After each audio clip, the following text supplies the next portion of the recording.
Welcome to session number 3 of the March 2022 Equinox Solidarity Summit with Humans United and Mutual Aid Networks. And the theme is celebration of life. To first of all, honor and celebrate those who've come before, and especially Edgar Khan, who we recently lost and who really served as a friend and mentor, and his legacy is blooming all over the world, and we wish to be part of that. And we'll name some other people over the course of the next week. We're going to have a lot of different celebration of life things. But I've been talking a lot about, or we've all been talking about, Bernard Lietaer and David Graeber, who are other friends and mentors.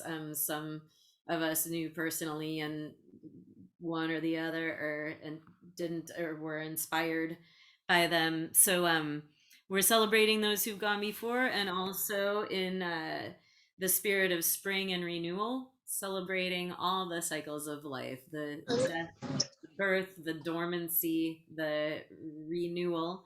And so to have this conversation, this is a roundtable about life cycles.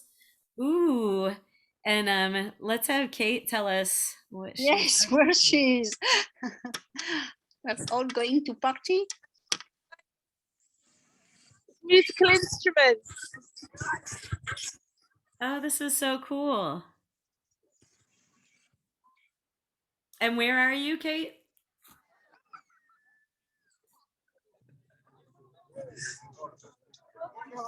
Kate, I think you're on mute, or I don't hear you.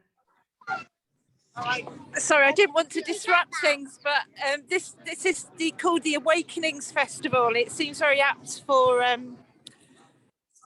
the summit. Wonderful. What is it? And who are you? Where are you? We have a new person here. I'm in Hull in Queen's Gardens, where you've been a few years ago. Yeah. So this is just, it's welcoming spring and coming back to life, basically. So it's just wonderful. So many people around. And then I'm singing later in this sort of happening that's a Haitian procession. So that's going to be fun. Beautiful. That was a great way to kick this off. We're just starting the go round. So, yeah, Wonderful. so everyone can just say who you are and where you are and what about the life cycles resonates with you right now. Did you want to share anything more than the festival or about the festival, Kate?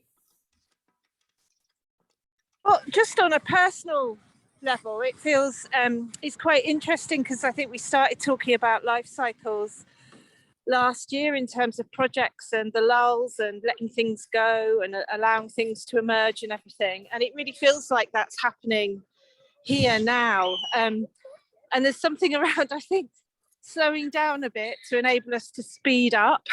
So having these spaces is so important. And yeah, we're doing some work in Hull that is bringing, it's part of a national thing called Control Shift, but the idea of it's bringing people together to actually start, enable them to sort of see things in a whole systems perspective and look outside their silos with curiosity. And I've been doing a lot of work on thinking about the sort of embodied space we need to do that. And it's really interesting. We've got someone who I know you've met, Stephanie, in Barcelona, but who's going to be doing some constellations work with us. So I'm very, very excited about that. So that in on top of the sort of day-to-day stuff that we're doing around solidarity economy and worker co-ops and things. But it just feels the missing bit certainly here is there's lots of good things happening, but they're happening in isolation. So, and there's something about unlearning the way we do things that are set up by the system we have, which is encouraging competition, funding, pitting us against each other. So it just feels like now's the time to step into our citizen human being shoes, our human shoes, and mutual aid shoes, and reach out to those that in a safe way to enable them to sort of link up as well. So I'm feeling very excited about that. Beautiful. Thank you. Who wants to go next? It's really cool to have you on location.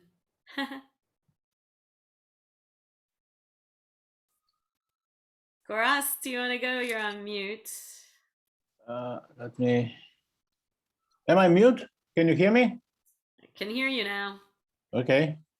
Okay. It's like having a reporter from reporting from the place of things happening. So okay, here around me, nothing like that. I'm in Slovenia, close to Hungarian border right now. I moved 200 kilometers closer to the Ukraine. So here and now, some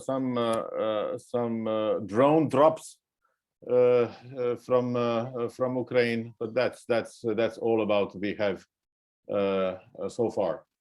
Otherwise, I'm working with some strange concepts such as reciprocity loop and common servers and things like that. So that's about it. So who's next? Sibyl? Hello. Yeah, I we was can hear eating you. a little. I was eating. So I'm from France. I'm one of my hats is to be vice president of the humans currently, and I'm working with Goratz also about reciprocity loop. And my passion is cooperation. How we can cooperate to make a better world. And about life cycle, actually, I met them a while ago, and more I'm living with them, my inner cycle or nature cycle, more I see things flow nicely. And less I'm with them, dancing with them, more things are really resisting and putting the mess. So I think this is a key. And maybe I find some very ancient Tibetan way of explaining life cycle. So maybe I will have a space if you want to, so I can share. And I pass to Randy. Hi, I'm Randy, and I'm in Madison along with Stephanie. And life cycles are a big thing with me right now. I'm just returned from a visit with my father-in-law, who's turning 101 in May, and is still on and off pretty lucid. And he was a diplomat. What's striking me is we were talking, he was a diplomat in Hungary during the Hungarian Revolution when the Russian tanks rolled in.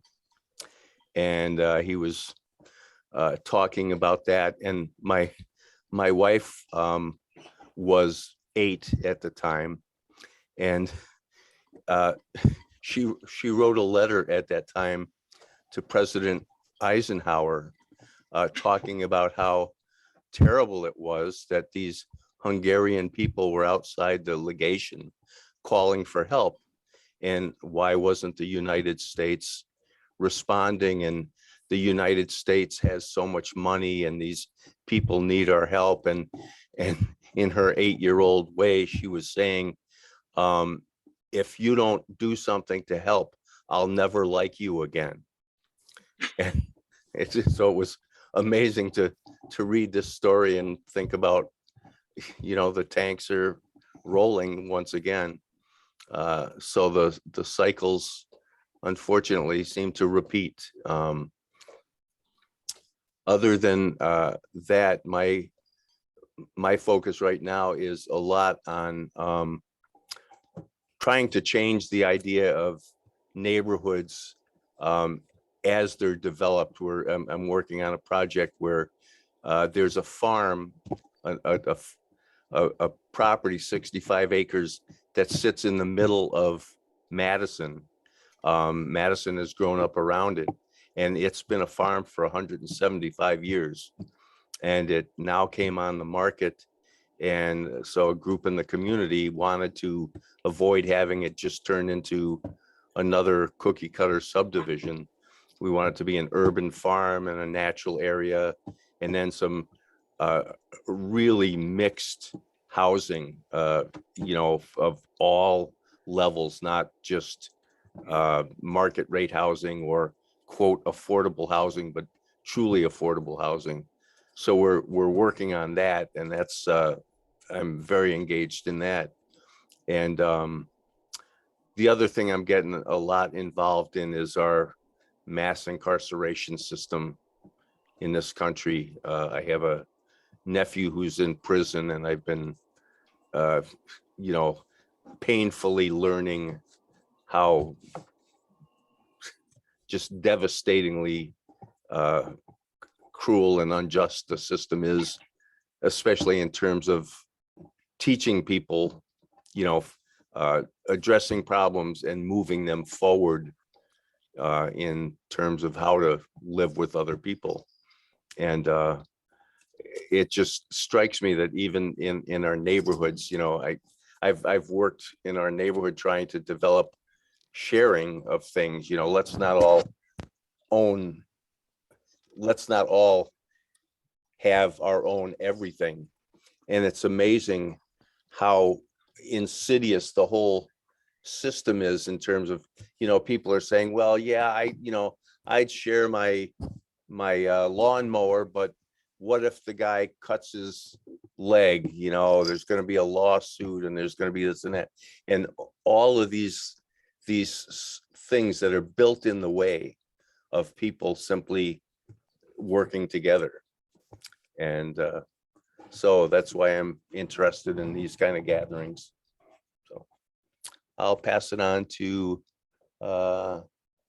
Alice. Could I just jump in really quickly and show you the northern lights here? So this is a light installation.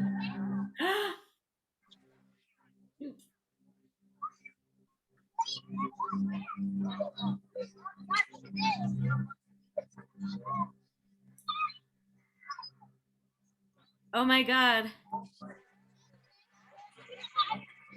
Oh, that is amazing. Where are you located? Good.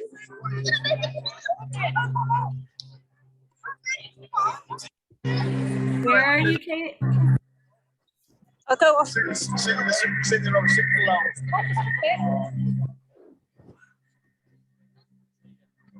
Oh my. I'll stop disrupting now. That's the actual Northern Lights? No, it's a light projection. Oh, cool. There you go. Cool. Awesome. Kate's in Hull, UK. Thank you. It's really cool to see. Alice, do you want to go now?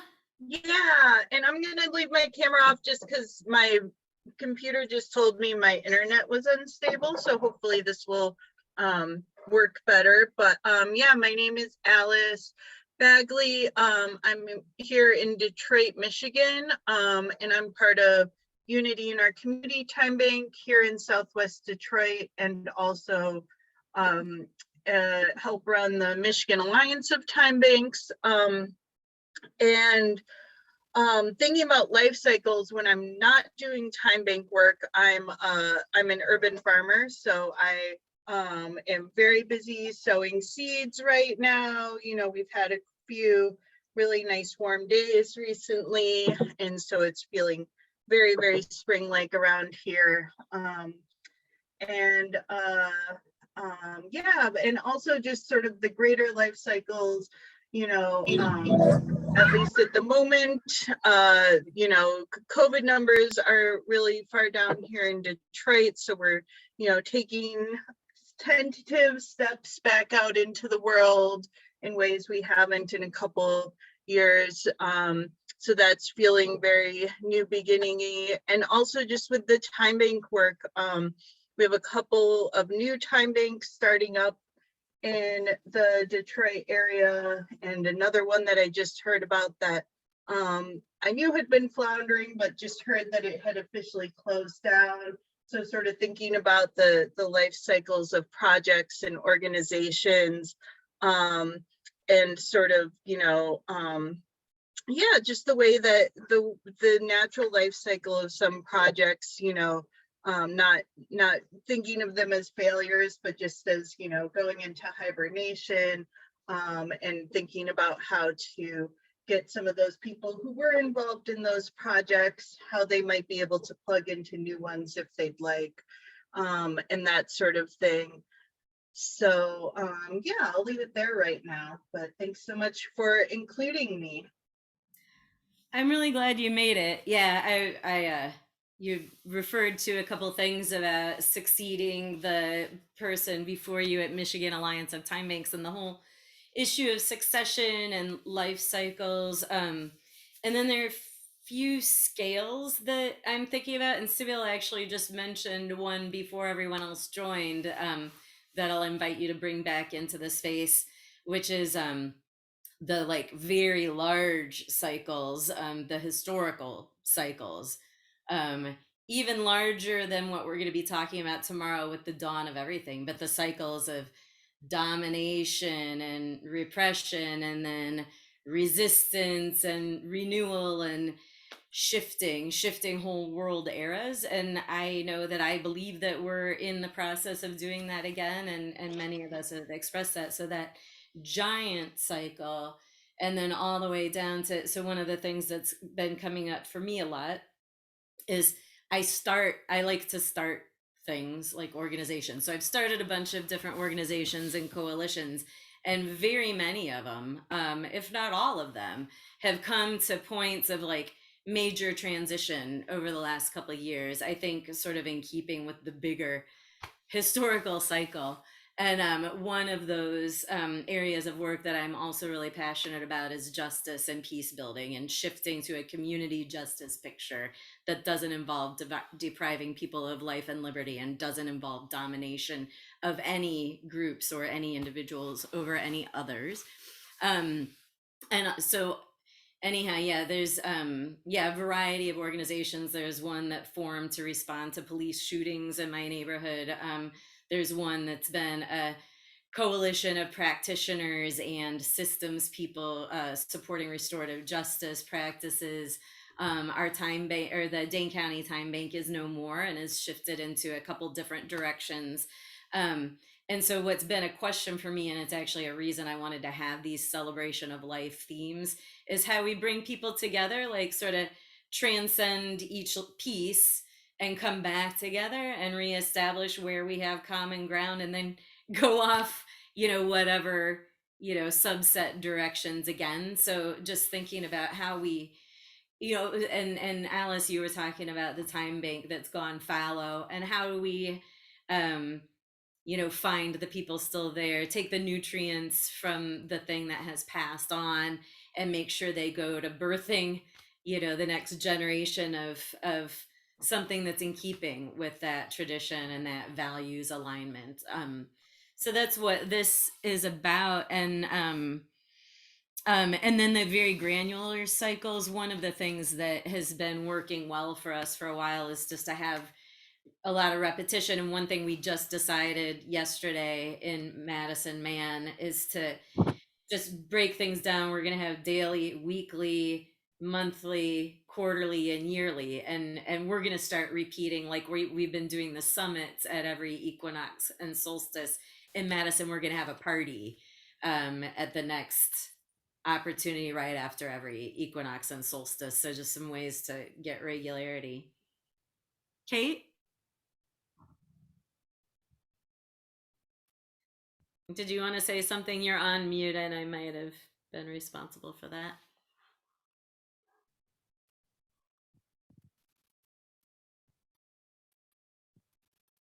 Kate, I don't know if you want to be sharing. Who wants to say something about the cycles?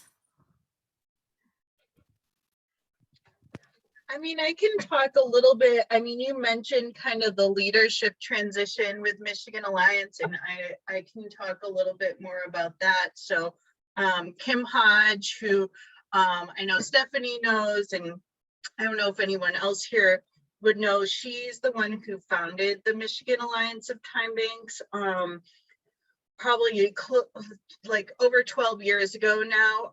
And so she, was the founding executive director, really it was her baby for years and years and years, and just got really burnt out. And I think, I know this is being recorded. Maybe I'm just gonna, it showed that she had been burnt out, before she actually retired and stepped down as ED. I'll just put it that way. And so, I think that was really instructive to me about not like things going past their natural life cycle. Like if you're feeling burnt out, it's better to like pass things off early or find a way to be less burnt out rather than just like, having that dense energy, that I think can be really hard on an organization, especially if that's like the mood coming from leadership.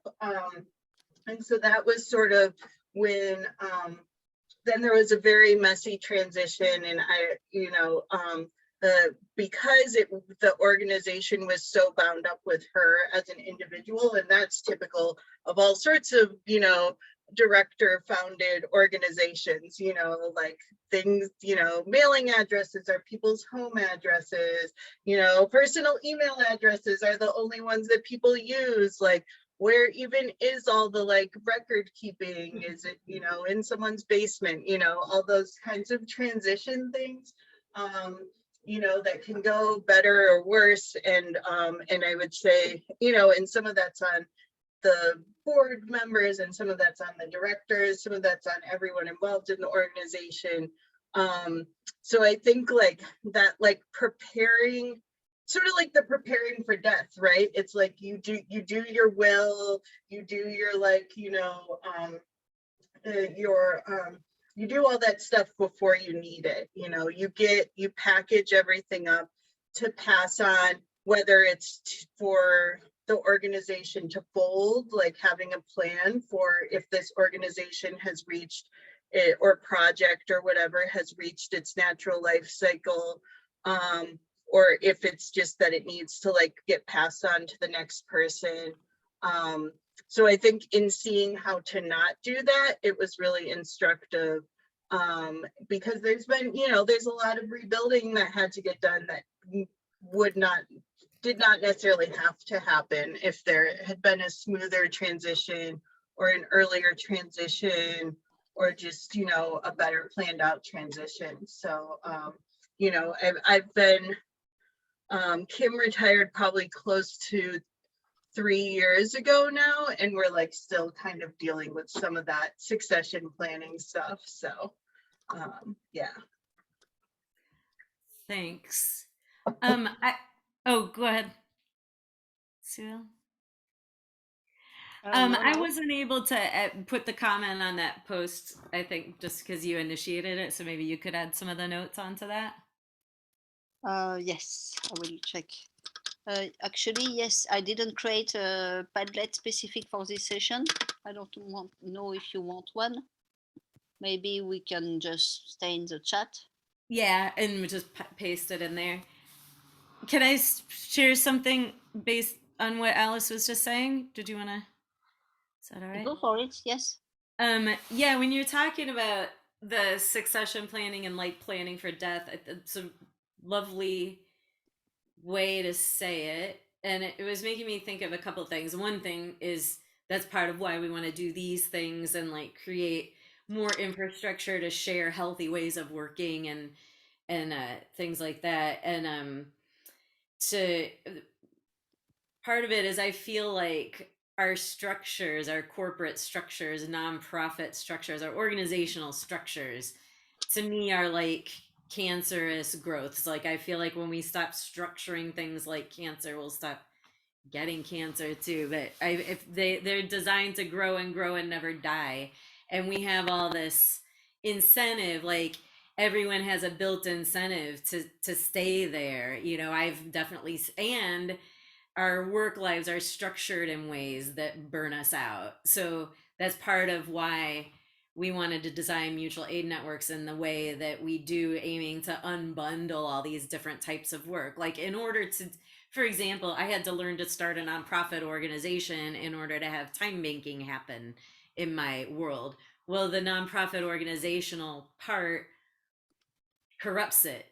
It's built in to corrupt it. And I have such an, I mean, all the organizations that I was talking about that have sort of like blown up and gone different directions, so many of the times it's because people come in and do something for a job. So you may or may not be invested in the same way. You may or may not care about the community that you're placed in. You may or may not, anyhow, it may or may not be your passion, or you might be awesome at it, but then you get a different job or have to move away or something like that. So yeah, so I feel like our organizational structures kind of forcibly divorce us from the natural life cycles. It's hard to leave a thing before you're totally burned out because you're getting paid to do it. It's hard to find another thing to do, et cetera, et cetera.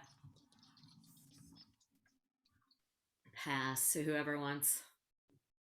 Yeah, I would just comment that one of the things that has struck me as I'm working with the group that I'm involved in is the tension, excuse me here, my screen, the tension between needing to have structure and a very natural and organic and informal way of doing things.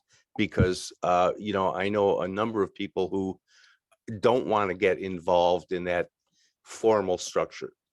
You know, and I think mutual aid in some ways is very much tied to that, because one of the things, and Steph and I have talked about this a little bit, is, you know, a lot of natural mutual aid happens in my neighborhood, and it's not formalized. It's not set up as transactions between people. It's just natural interactions.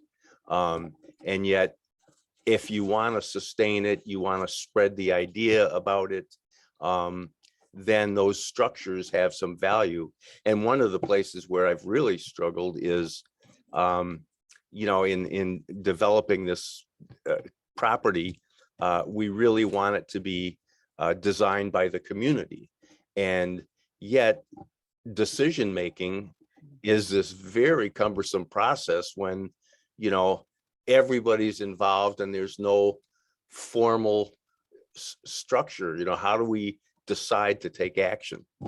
And so I'm just really struck by that tension between what Kate or Alice, you were saying about, you know, preparing in advance for passing the process on versus maintaining that kind of informal way of doing things that allows voices and people's involvement informally. So I don't have a solution, just a dilemma, I guess.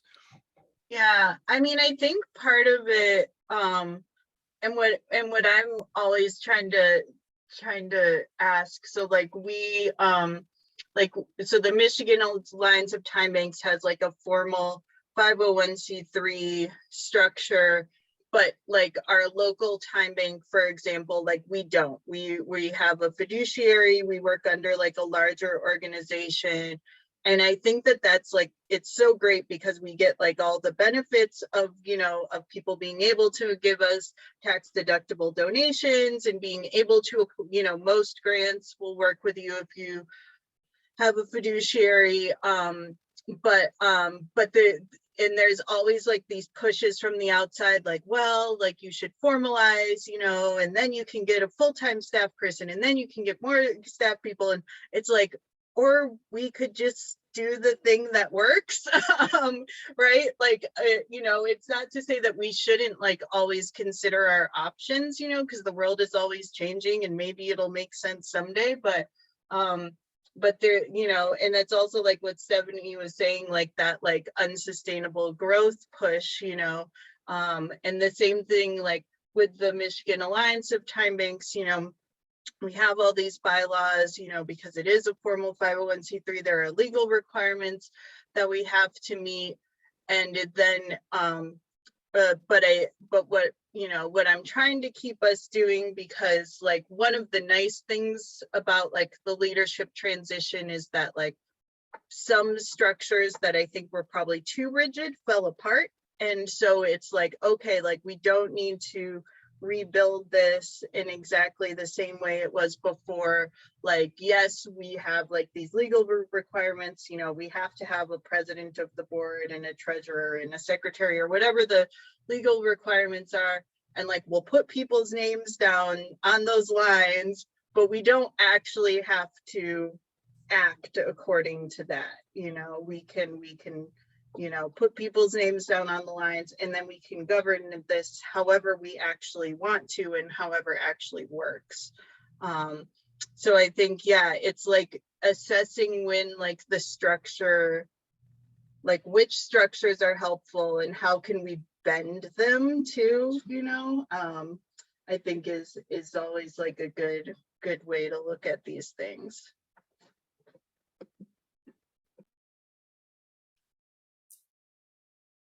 I agree with you that it's a point of tension.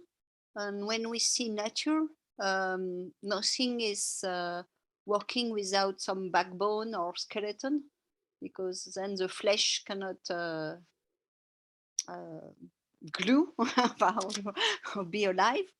And I think in our society, we have cycled to be too organized, and even I think the terrorism and the big industrialization that makes standardization, and the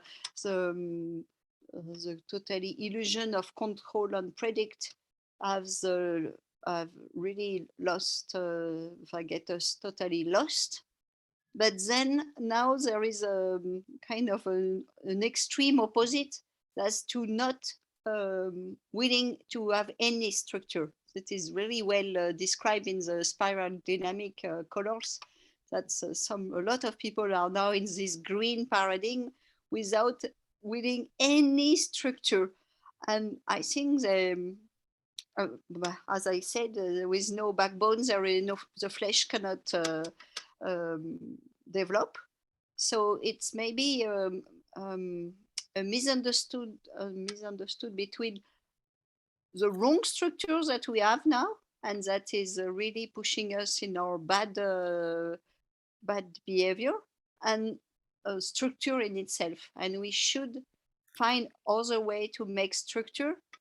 And really, I don't think we have always to create. We can get inspiration from the ancient people that were living a century without all this mess, and not meaning not going back to the past, because go back to the past, but get inspiration from what is working today also, and get inspiration from the nature, and really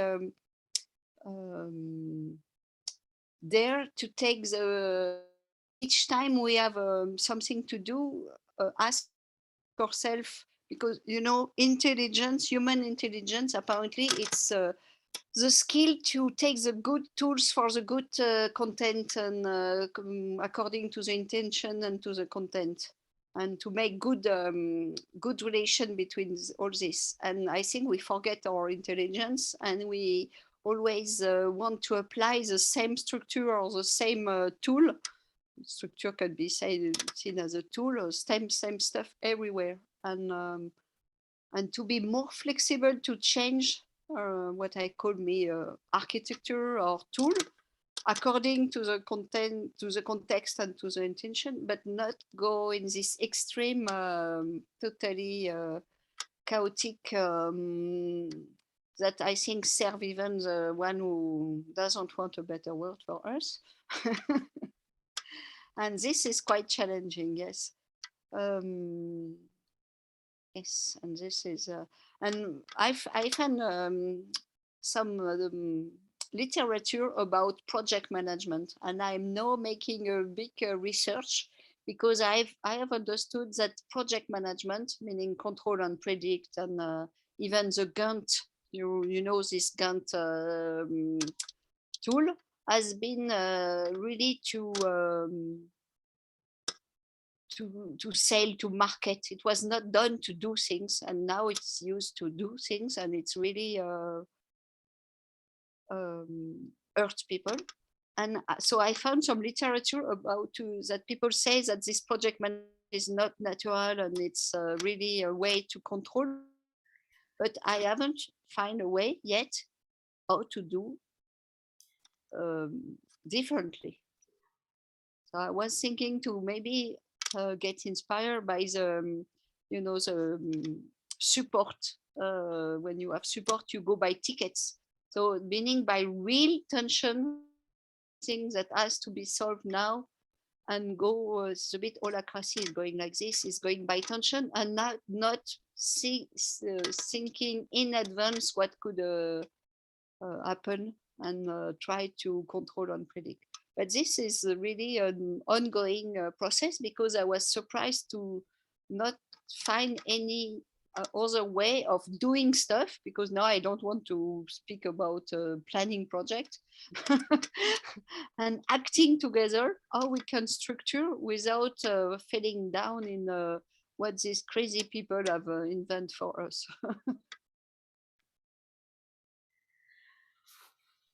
I want to say a word about the breaking down into chaos, though. And I'm sharing this picture of the imaginal cells.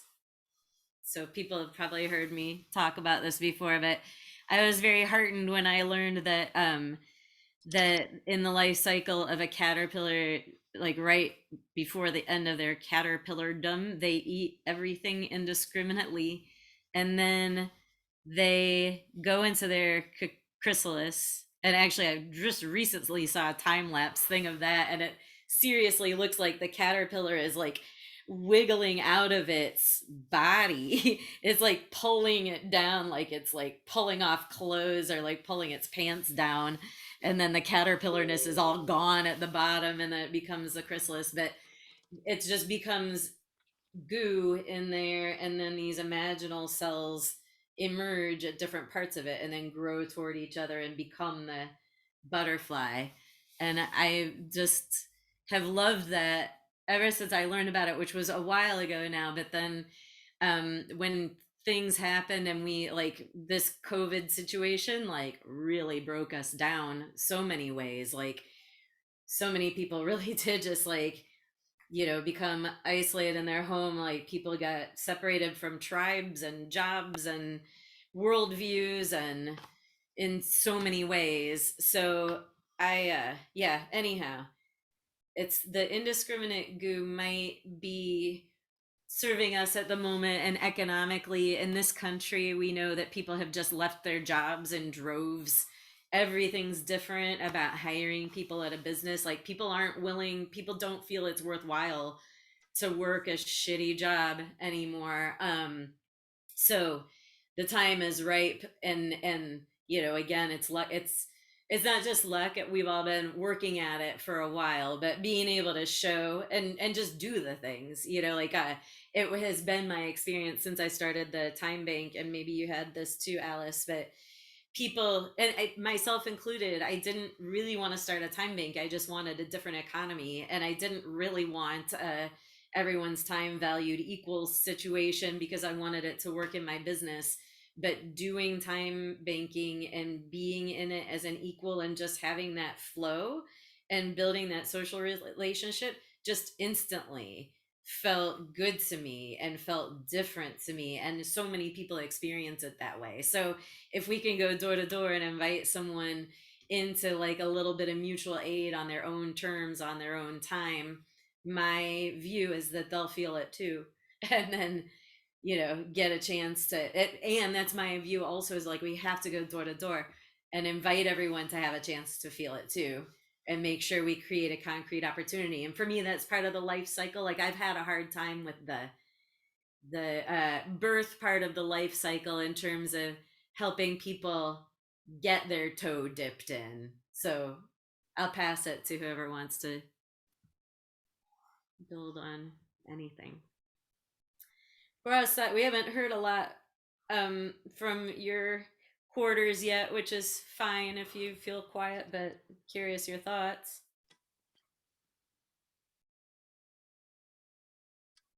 And you're on mute. Good. I forget that I'm on mute. Usually I'm not. I was thinking when you were describing these structures and stuff, and the reason why this hierarchical approach to everything is so overwhelming is most probably, this is my theory, is probably the only way you can rule the people. You can force your own will of one or two or small minority of people to push them down and to force them to do it. And it is of course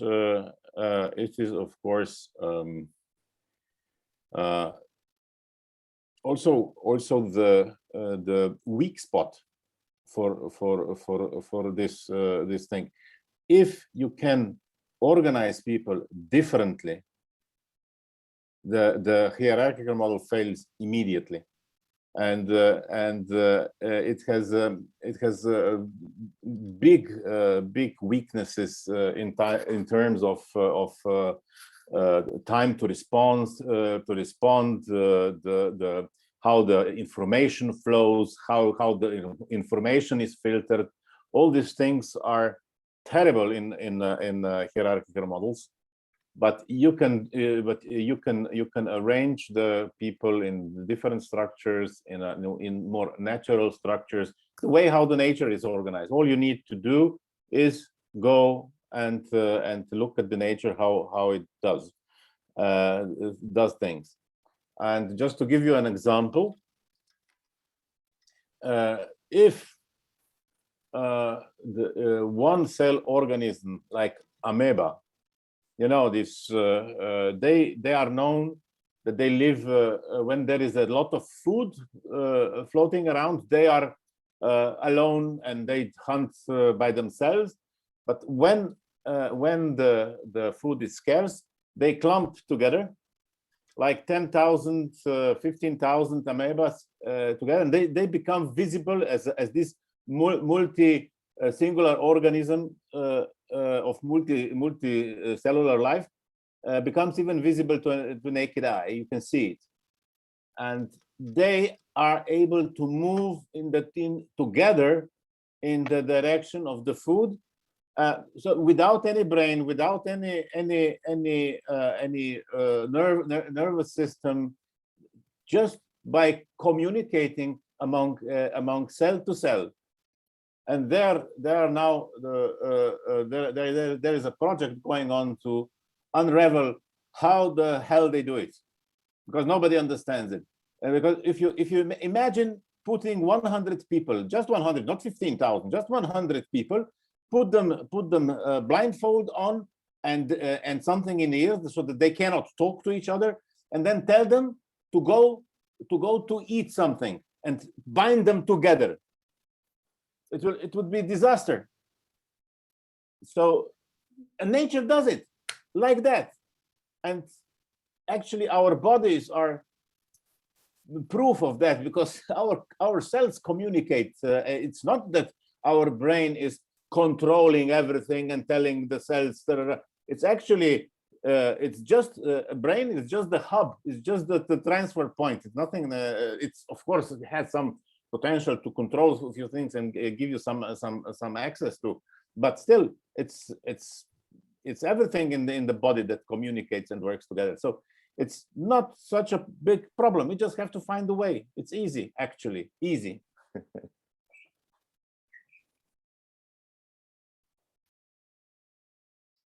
It is amazing how much is Well, I mean, I guess it's my perspective that all of it is all only our worldview. It's only, I mean, ever since I realized that money is imaginary and these power structures are made up and enforced by people who aren't even around me. And yet I still am laboring under them. Like the problem is like profoundly simple and profoundly difficult in Correct. equal measure because of that. And I really do believe. I mean, I guess I know everything's holistic, everything's connected. I really have a perspective that we've chopped up the neurological system of the planet by what we've done with the land and mycelial networks and waterways and things like that. Like I know that there's a consciousness that we aren't connecting to because of structures that have been created. I do think that we have had and will have again the capacity to act in concert with one another a lot more fluidly, and I feel like that's one of the things like deliberately sort of chopped up by this kind of economy and this kind of industrialization that we're laboring under. You wish to see what I've gathered from this ancient Tibetan cycle of life? Because it Can we can get maybe give you some. introductions from the people who just joined us? Yes, yeah. So let's have introductions and then we'll see what you've gathered. Hello, Kurt, Tim, Emily. Hi, nice to see you. Thank you. Yeah, we just, Oh, you went mute. is it coming through now? Yeah. Now it's coming through? Okay, thanks. So yeah, we just got done with a Saturday ritual of our own. An hour ago, we were in the middle of our World of Ability podcast. So we just got done talking about disability advocacy topics and also Hope Stock event coming up in July. And we had the founder of Project Die Hard, who runs a veteran service organization responding to the fact that we lose too many lives of veterans to suicide. And so I just got all done with that and switched over to here to catch up what you guys are all doing. Welcome. Tim, you want to introduce yourself? Sure. We're with recently with Onward and Upward at 1200 Williamson Street and Anna Maria Bliven. And I'm trying to do a marketing part of that. Also, I have a cryptocurrency podcast. Like there's 2 of them now and hopefully get syndicated. And then also, I would say, trying to get the next event, trying to start an event somewhere. So anybody want to do an event, let me know. That's it. Let's do an event in Wisconsin. Let's stand up and be proud. So that's all right now. Awesome, thanks. And we're having a party on Thursday, so it sounds like you're nearby. Thursday outside the Social Justice Center at 4 o'clock. I hope you can make it, Tim. Emily. And you haven't met Alice yet if you want to introduce yourself. I'm not sure if Emily's available right now. Emily, So you're Emily, muted. if you become available and want to unmute. So the topic is life cycles, and Cyril was going to show us what you've collected so far. Is that what you were offering? Yes. Great. If you are interested, it will not last. Okay, I will share my screen because I find back some draw that I've made. So this is supposed to, because I have no evidence, but it's coming from Tibetan before Tibetan. So it was very old. Where is this? So the question, so sorry, it's in French, but you will understand easily. So the question is us, we often in Western world see evolution as we even call it progress or growth as an arrow that is going we don't know where, and with indefinite direction. So maybe one day we touch something, a wall maybe, and and this Tibetan, oh sorry, and many indigenous people are seeing the life with kind of spiral or cycle, or it's not really a circle that it's close, but so we more see it as a spiral, I think. So they, this ancient Tibetan, were saying that we all come from the all, from the nothing, from so that's what I call this is the whole, WHOLE, and then we get birth and we go down to be the one, and then we go back and we go back to the wall, and everybody has his belief of what is the all, but we go back in the unknown. And so as a personal life cycle, it could be that we go out of we don't know exactly where, but coming from our mother, but beyond we don't know. Then we get child, so infancy, then teenage, then adult, and then hopefully wise. And then it's if we go back, so for them here, when we are in the whole and very close to the whole, we have this united consciousness. We are part of the whole, and even a child doesn't feel that is differentiate for his from his mother, and he has no sense to be separate from other. While when we are teenage and young adults, we are the one, and we think we are totally separate, even from our parents, from everything. And so, as they say, that a normal evolution is going to have this united consciousness, but with unconscious more, than to be have the feeling of being very separated, isolated, no more big spirit, great spirit, God or whatever. You are alone, you do what you want, and you are totally disconnect from the other.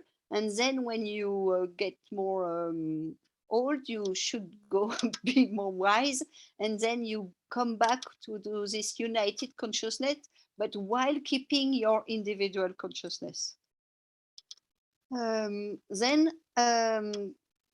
I looks, because some French guy make a lot of research about it, and then we find that it can be applied, because if we are, then this is what has value.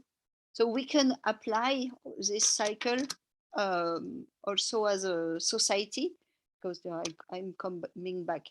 So we were, and still some people indigenous in the forest very far, but less and less people are really united with the nature, united with the forest, with all the natural element, while our Western society is really disconnected and find and think we can do whatever we want. And apparently each society has failed down in the turn. So when we are talking that we need to really make a upside down, it's can be seen here, and it is, we can find it in many ancient knowledge. This reverse that a teenage, a young adult has to do to become wise is stop selfish. It's very normal to be selfish when you get teenage, because you have to detach and go away from your parents. But then there is, after this step of evolution, and apparently all the civilization that we know on Earth have failed down exactly at this point. Because, but that doesn't matter, because life is so intelligent that if you don't take the elevator, you go back You just scratch and then something else happens. Huh? So that's why it's a spiral. So we can see it's what there is value. So at the beginning, it's more surviving and making babies to survive. And then in our society, selfish society, it's having. And yes, it's at the beginning, the wealth is real. It's fruit, it's water, it's shelter. And now it's really symbolic wealth, like money. As you say, it doesn't really exist. And it should be when we go up, it's to be. So, and the wealth is both, because what we can see each time, the part of the use that up is always something that include and transcend the both before. And this, I think, is really a key, because when we think what should be our way of organization or next step, always take the ancient way plus the modern way and find something that include and transcend. And then it's about consciousness. So at the beginning, it was what they call mass consciousness, that meaning being not very separated from your tribe. And you see a tribe really often follow the chief or the chan or of someone, and acting together, but with by group. Then nowadays we are in individual consciousness, that everyone go everywhere at once. And then it should be also after the how can we say this in English,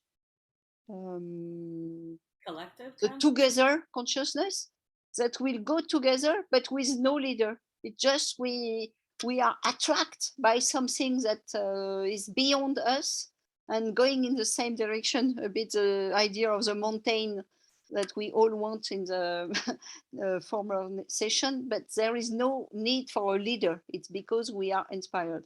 And then the organic consciousness, we are totally conscious of everything, every being, every planet, every, this is, because it is said that no civilization has managed to take the turn, but some people individually, like maybe Jesus Christ or Buddha or all these wise men and women, has managed to make the turn, but civilization has not. And yes, it's about what acknowledgement of the work. Then there was at the beginning, you should work for your essential needs, and you have to produce. Why now it's more you have to be to the one who succeed, but not really by producing, or but just to show off, we can say maybe. And it's really having always more money, more power, more because you are in this individual selfish consciousness, so you have to more, and you even create some artificial scarcity, scarcity, sorry. And then after, it's the money become a common good, and then we think about more ecology, we think more globally.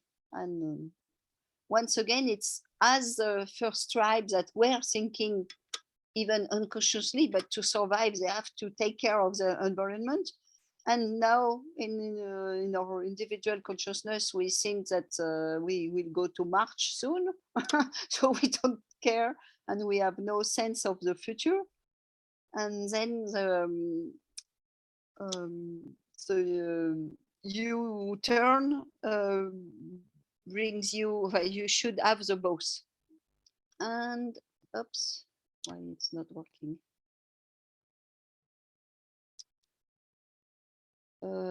Yes, so now I give you some principal keys. it's really, if you have to remember something, it's today we have to include and transcend what was made by your ancestor and still we have to understand and know what they're doing in the forest. But we plus what we are doing well now to go further. And as I understood, all the society, all the nation today are going to this U. And so maybe USA, Europe, we are there. India, China is coming, are more a bit on this mass consciousness, but coming, and you cannot ask anyone to go back. We will all have to go to take the turn. And my idea is if we are enough like the caterpillar, enough to take the ride, then it will ease like like in your bathroom with this tap pipe. When there is some dirtiness here, then if you if you put the flow, then everything is flushing. So that's my idea. We have to be the pioneer to flush what has been shitty there. Thank you. We can start with shitty parties. Yes. We always go back to this, huh? And shit is compost, shit is life. Yeah. I've really loved and appreciated that, and it caused me to think of a couple things. One is it really does help to recognize the bigger patterns and see that we're part of it. Like, it does help take some of the pressure off, and it does help give hope, because it is inevitable that cycles shift. It's inevitable, and it puts some pressure on too. But I always feel the pressure. Like I feel that it's incumbent on each of us to push as hard as we can the direction we want things to go, because we are at a shifting point. And then the other thing it made me think of is I've read a lot of Charles Eisenstein, and he's talked about how we're sort of in a teenage stage of civilization, acting all selfish and not being nice to our mother. And that also helps it look like a step towards something else. And also that Bernard Lietaer book, the Of Human Wealth book, where he talks about world ages. He has a co-author on that too, so I should mention that, Stephen Belgian. But I think at one point they talk about this hyper, I guess I'll say masculine yang world, that, or like dominant worldview that we're in right now. They were talked about it as like, maybe it's just like a birth canal, like you have to go through like the teenage stage. Maybe it's a stage of development that we have had to go through again, because we're going to incorporate and transcend, and we needed to have this to incorporate and transcend. So to me, that all feels like it is what's happening, and it gives me hope and sort of an idea of how I wish to transcend it. Yes, here is I put the spiral dynamics colors on the U-turn. And yes, and I think it's more than pushing, is really to be attracted by something, because we know we cannot push or pull the river.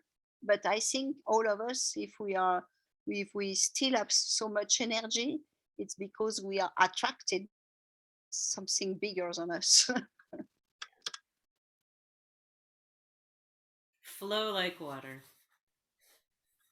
Oh yeah, and that was the other thing that it made me think of. My friend Preston, who started this whole the project with me that became our form of mutual aid networks, we used to say, we don't want to be the battering ram that batters down the door. We want to be the water that flows in around it and wherever it wishes to go. There is from nature, you can take this notion of that you cannot actually control the water, you cannot control the ecosystem, but what you can do, you can influence it. You can put something in and change it. It won't happen immediately, but in a certain when the influencers are enough powerful, there are enough of these influences, then what happens? The system changes quickly. It just it's a bifurcation point, it's called in physics, and it works in all levels of ecosystems of in all these complex systems in nature, even in our cells and in bodies and in brains and everywhere. So we need to not to push, we can just influence a little bit. I guess while we're piling up nature metaphors, one that we were talking a bunch about in a yoga sutra study group I'm a part of last week was the idea of like ideas and change and like farming or gardening. And again, it's springtime here, so that's really on the mind. So, you know, it's the seed is going to grow, you know, kind of regardless of, you know, you can't control whether the seed grows, but you can like put it in the ideal place. You can wait until the ideal time, you know, to put it out. You can water it. You can like create circumstances, but there's a certain amount of, you know, a certain amount of like the seed either works or it doesn't kind of thing. So I think that's also really in keeping with all this. Somebody recently have talked about the Heracles work. I just put this in the chat. The name, I'm not sure about English translation. It's Table of Augias, that Heracles had to clean some stable that were dirty for centuries, and it was just and if he's not doing this in 2 days, something like this, he will be killed. And then he just because there were some river, and he just changed a bit the current of the river, and then makes the river flow as a stable. So he succeed to clean them on time. And the lesson of this is, yes, we, as you say, we should facilitate the current of life to do things, but we will not do it by our little end. We are just there to maybe, yes, just facilitate, but we should stay very humble and also trustful with nature. It's very nice work of Heracles to read. Maybe there is a river in Davos, so we can change and yes. Maybe a comet will come and clean. Don't look up. Yes, we have only few things in hand. Yeah. Yes, I remember when the wall of Berlin collapsed.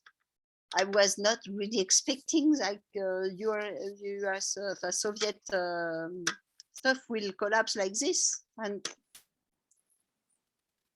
I don't know if it has really planned or whatever. But from the outside, it was like sudden events that really changed things.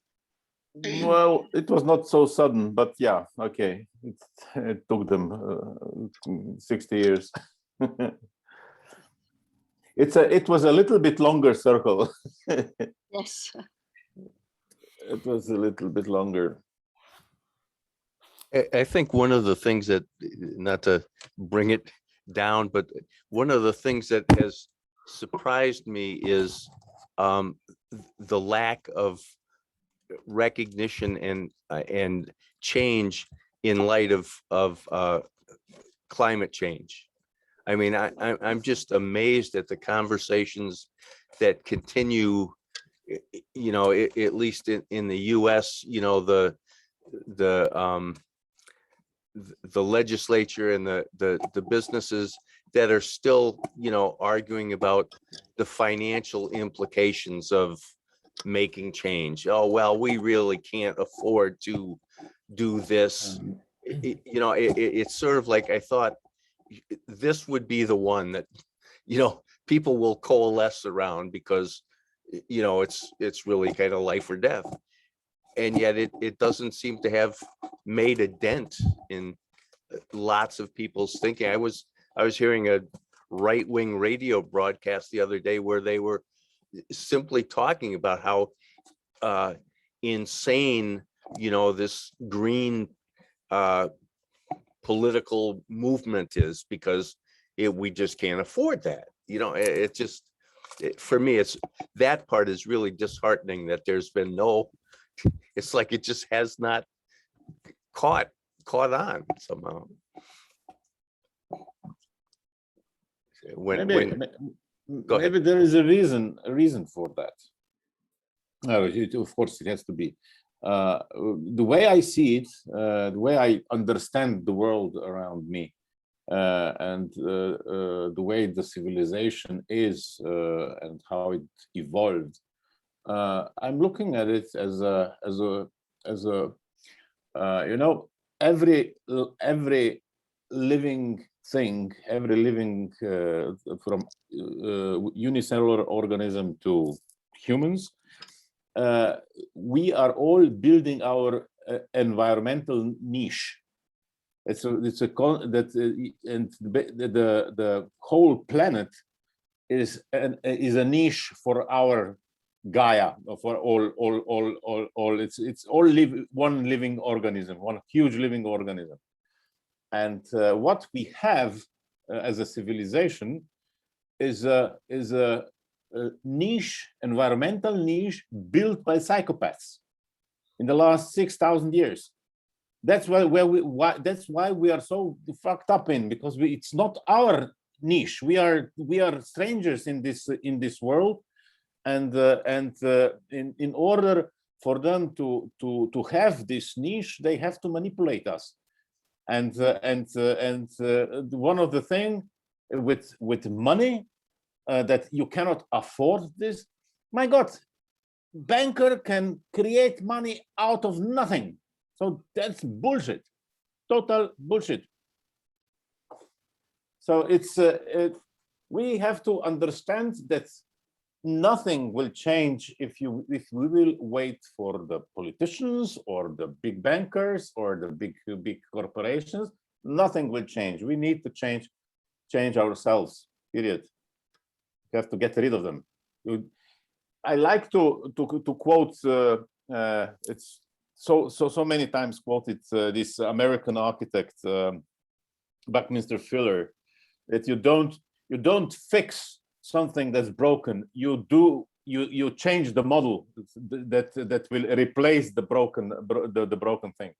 So we have to actually create a new model and show how it works, and then be careful that they don't kill us in the process.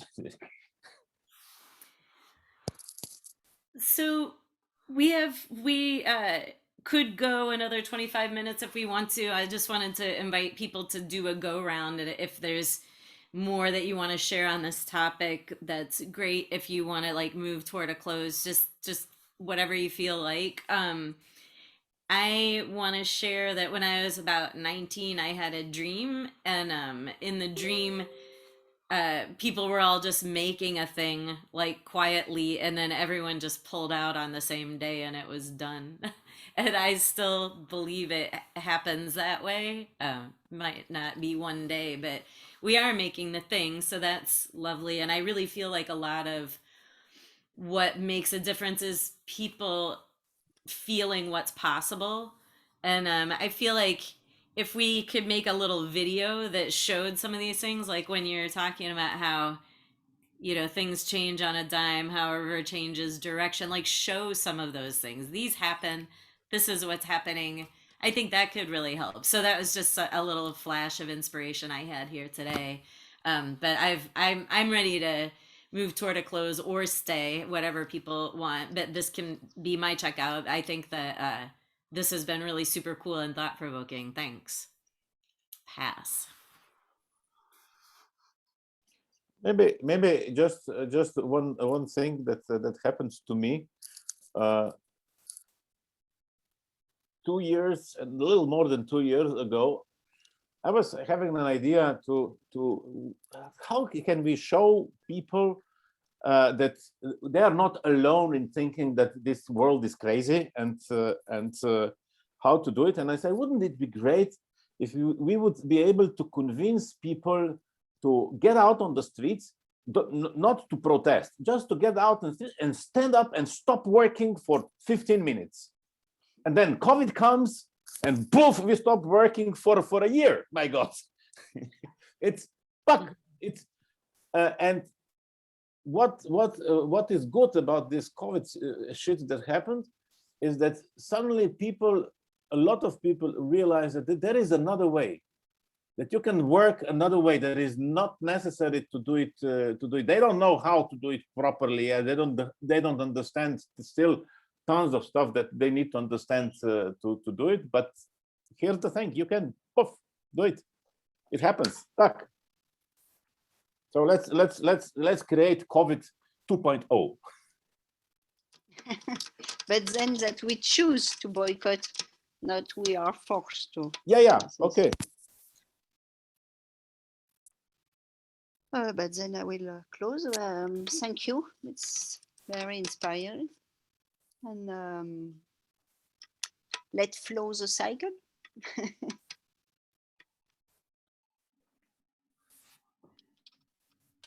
Yeah, I really appreciate, I have so many thoughts that I can't fully, that I'm going to be thinking on for a while yet.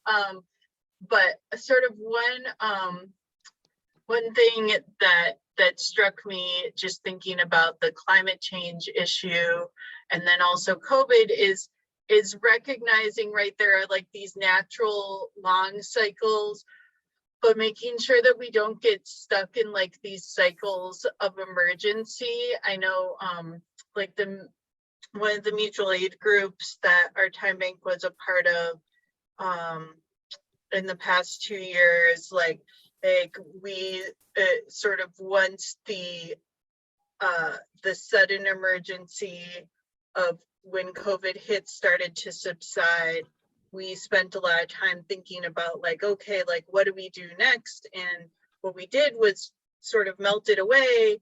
And then, but then we, for climate change, got hit with huge flooding this past summer, and the mutual aid came back, but it's like, we can't only be responding when there are these huge emergencies, because individuals are experiencing emergencies every day, emergencies of capitalism.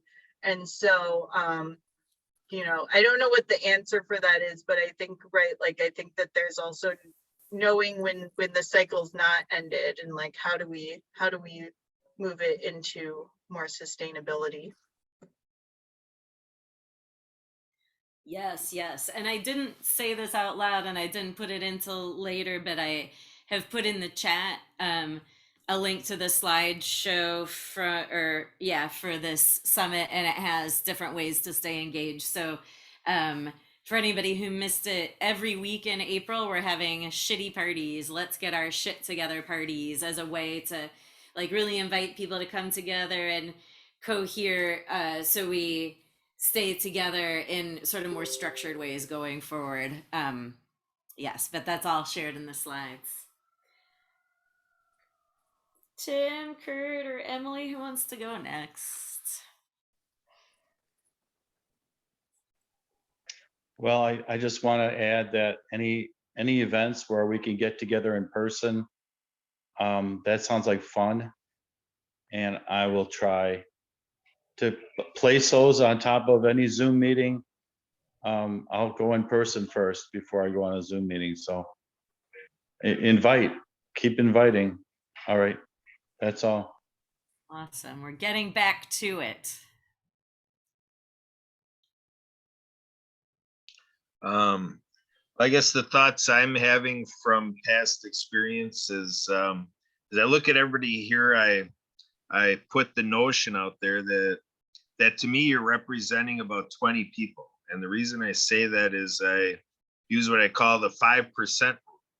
And what that means is that as you're organizing and you're trying to get people to act upon something conceptual or something that's emerging, that really only 5% of people really are in that right place and time to be a part of something like the Solidarity Summit, things like that. So it's to say that Pareto's principle, that 80-20 rule, I remind people that that's a convenience of an establishment.